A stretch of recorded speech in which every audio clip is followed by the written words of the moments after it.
Hello and welcome to News Centre. I'm Parikshit Luthra. With less than 5 weeks for Finance Minister to table the union budget for the upcoming fiscal, consultations are on in full swing. Today we turn our focus on industry body FICCI. From seeking a higher Capex to hiking healthcare budget to an independent dispute resolution body, FICCI has submitted a slew of recommendations. Let's take you through some of them. Firstly, FICCI has sought that the Capex should be hiked by 15% for the next fiscal. FICCI feels that government maintaining the thrust on investment is crucial to keeping the growth momentum intact. Budget consultations this time have also seen an increased call for tax simplification. FICCI has suggested that the multiple TDS and TCS rates be rationalized by converging them into a simple 2- or 3-tier rate structure. Similarly, the industry body has also emphasized for a greater focus on sustainability while asking for a coordinated approach to achieve India's net zero targets for 2070. Healthcare is another top ask. FICCI has recommended raising the healthcare expenditure to 2.5% of GDP, which aligns with the target of the National Health Policy.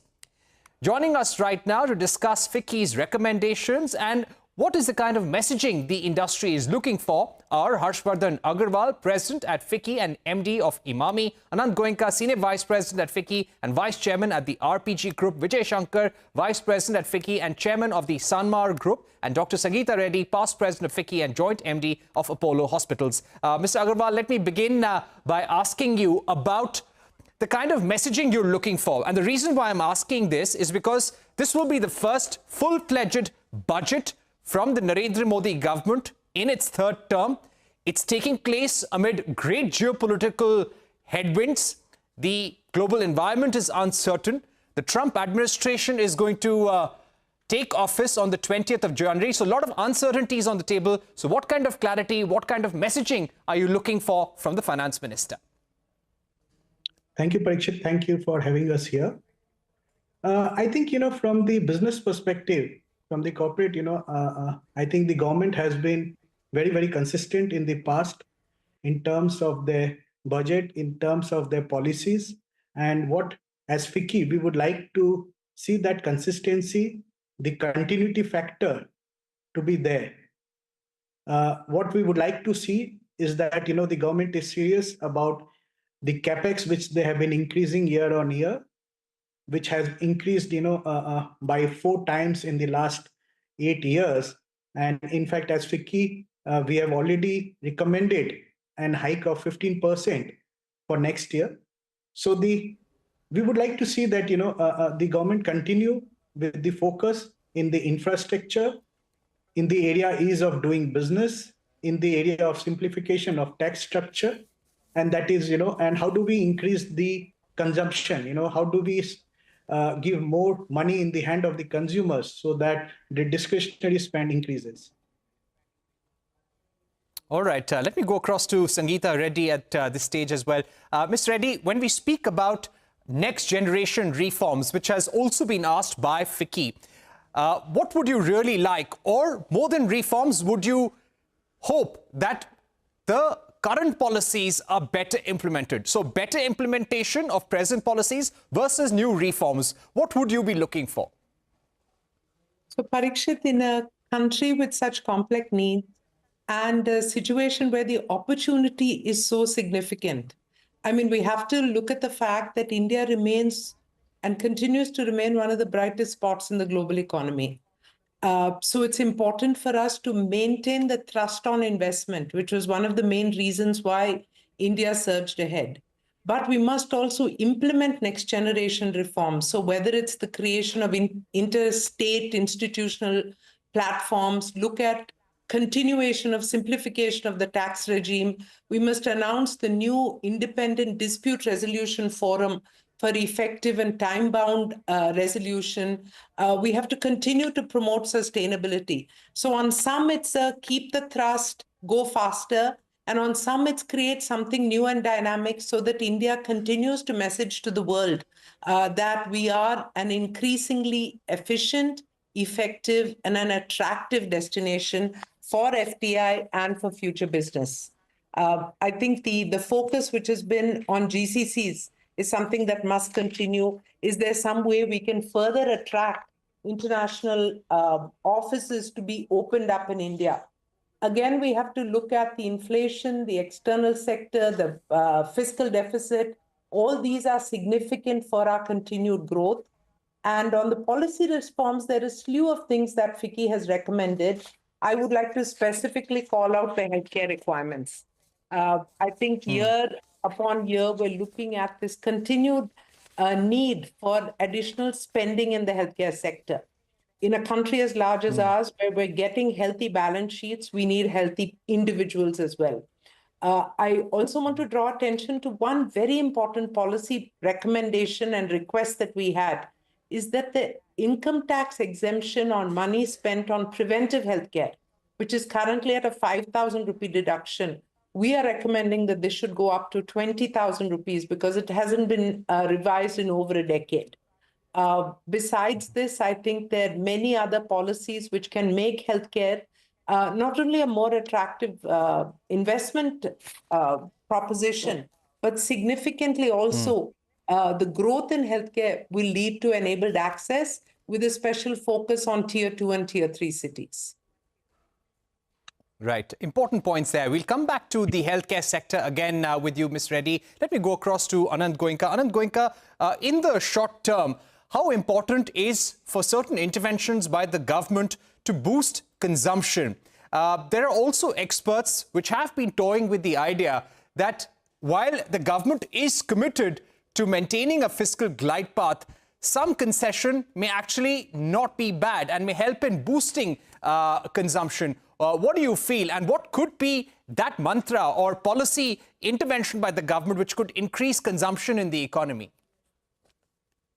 Yeah, no, I think spurring consumption is absolutely important at this point of time. And a few suggestions that we have from FICCI are more towards simplification of the direct and indirect tax structure, and which will put some more money in the hands of the consumer. One or two other ideas that we came out with was looking at consumption vouchers for the lower income with some kind of an expiry date, because if you the SOPs would lead to a certain longer term view, but this would result in spurring immediate consumption. Third is also looking at food inflation in some way, which can be directly taken up under the PMO itself, which will have some short-term implications as well as long-term implications in terms of solving supply-side issues on food. So these are the key few reasons that we found consumption has been on the lower side. But I think if some of these actions are taken, certainly we will see manufacturing utilization also going up, and then more private capex coming in. Right. Vijay Shankar, as far as taxation, specifically GST is concerned, what kind of intent would you like to hear in the union budget speech? Because simplification of GST, rate rationalization has been a long-standing ask of the industry. And these are issues which foreign investors also ask. So when it comes to GST, when it comes to the tax structure, what are some of the basic asks that you would have on the table, something that could actually encourage you to make more investments and encourage foreign investments as well? Thank you, Parikshit, for this. As far as indirect taxes go, I think the industry's demand is for rationalization and simplification. But I guess a lot of those fall under the ambit of the GST Council. And FICCI has made a bunch of recommendations as far as indirect taxation goes. But we also made a slew of direct tax simplification suggestions. And if I could just draw your attention to one or two specific ones that we felt would have a significant short-term implication, which would ease the, in terms of doing compliance. One specific suggestion we had was rationalization of provision of Section 50 CA and 56(2)(10). Not wanting to get too technical, but this comes in the way of many transactions and increases the cost of compliance of many companies.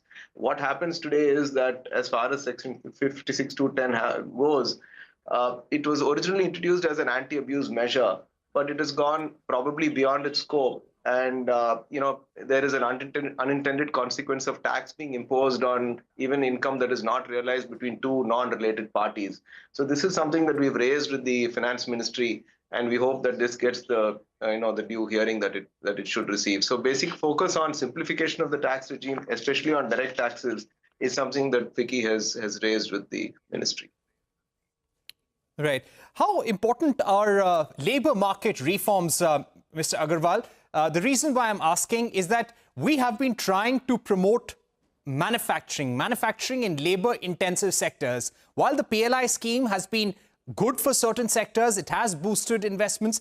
In certain sectors, it has yet to yield results. So when it comes to encouraging private capex, making sure we are getting more investments in manufacturing, making sure more employment is being generated in manufacturing, what needs to be done? I think the private investment, if you see, has increased over last year. In fact, as per the RBI estimate also, the private investment this year will go up by more than 55%. It is estimated to go up around that percentage. And, the balance sheet of the corporates have been deleveraged, etc. And, going from here, I see, a good private capital investment going on. About the labor reforms, I think that's something which is important, which will bring in ease of doing business for the corporates. I think a lot of work has been done in that area, and we are very hopeful that we'll hear something very positive in the very near future. Right. Mr. Shankar, do you hope that there will be some clarity on the safeguard duty on steel imports? This has been an industry ask for the past few months. Do you hope that there will be certain protections announced for the Indian steel sector and maybe certain other sectors to promote local manufacturing? Yes, not wanting to get specific into any one sector, but in fact, this is a challenge faced by heavy domestic manufacturing as a whole. The slowdown in Chinese demand has had an across-the-board impact on Indian manufacturing across a slew of sectors. The Chinese excess capacity is being diverted, and the largest market in the world that it obviously sees a home is India. And we've been unfortunately witness to dumping in a variety of products. So whether it is safeguard duty or anti-dumping duty or even raising tariffs, this is a demand that the industry associations have made with the finance ministry. And we do hope that at least in the short run, there is some hearing given to the industry's demands, because I think certainly if margins are not there, the inclination of industry to invest will certainly slow down. And these measures, I think, are needed in the short run to boost domestic investment. All right, we're going to take a short break, but we'll return to all our panelists. We'll also cover the issue of health insurance with Ms. Sangeeta Reddy. Don't go anywhere. We'll be right back.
Welcome back. You're watching our pre-budget special coverage. We still have with us Harshvardhan Agarwal, Anand Goenka, Vijay Shankar, Dr. Sangeeta Reddy. Dr. Reddy, when it comes to increasing the coverage of health insurance across the country, what more needs to be done? Also, domestic manufacturing of medical equipment, what kind of push are you hoping for?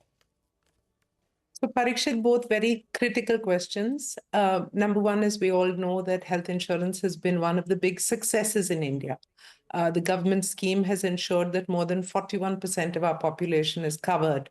And in this scenario, I think we need to throw light upon the fact that a lot of the coverage is in the government schemes where people are getting coverage completely free. And the criteria for that is the lower income categories. So the middle income are the ones who are uninsured and therefore at the most risk. So the recommendation that FICCI has given is that if we can double the deduction for health insurance under the 80D scheme to up to 50,000, this would encourage more people to have coverage of insurance and create this self-insured type of strategic coverage for people. I think it's a very important recommendation. It is in line with the, the Prime Minister's broad thinking that everybody in this country should have access to quality healthcare, and good infrastructure and complete insurance coverage are the two critical pillars towards a completely health-assured population. So this is one of FICCI's big recommendations. The second one that, which we think is also important is that India, which is a country which is serving over 140 other countries in their medical needs. So medical value travel is a critical sector. India must continue to spend money on high-end equipment. And to do that, the sector is seeking customs duty lowering on high-end equipment so that we can stay abreast and be able to give the best of healthcare to people. The other aspect I think is also important is not only the reduction of duties on life-saving equipment, but also to find other ways to incentivize medical value travel, because it is a large opportunity. And countries like Korea, Thailand, Turkey, all of them are continuing to surge forward. It's important for India to take advantage of its very high-quality medical talent. Anand Goenka, when it comes to electronic manufacturing, have you outlined to the government that there are certain sectors that can be actually winners in electronic manufacturing? Are there also new PLI schemes that you've asked for within electronic manufacturing and other sectors?